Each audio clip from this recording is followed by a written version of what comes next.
बेटे को पालने के लिए माँ का संघर्ष।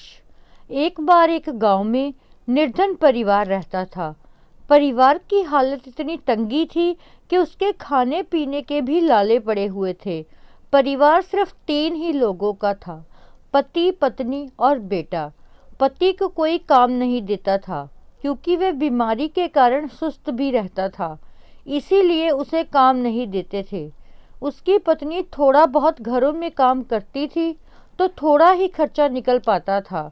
बेटी की पढ़ाई के लिए नहीं बच पाता था, इसीलिए वह स्कूल नहीं जाता था। अचानक एक दिन उसकी मृत्यु हो जाती है। पत्नी बेचारी अब अकेली हो चुकी थी।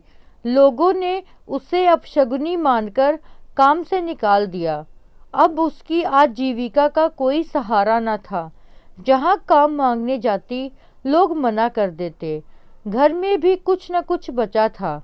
बेटे को तड़पते देख उसे कुछ नहीं सूझ रहा था।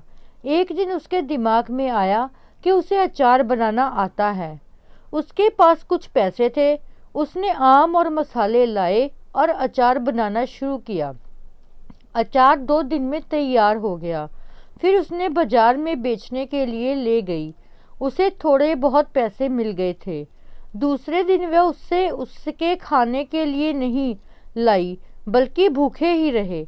लेकिन उन पैसों से उसने और आम लाए और अचार बनाकर दूर गांव में बेचने गई। धीरे धीरे उसकी इनकम बढ़ने लगी। उसका बेटा स्कूल जाने लगा। वह और मेहनत करने लगी।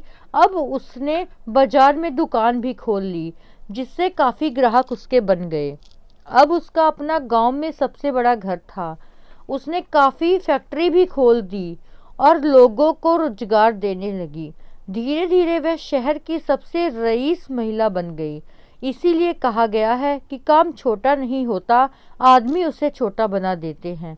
दोस्तों, अगर ये आपको स्टोरी पसंद आई है तो प्लीज़ चैनल को लाइक, शेयर और सब्सक्राइब करना ना भूलें। Thank you.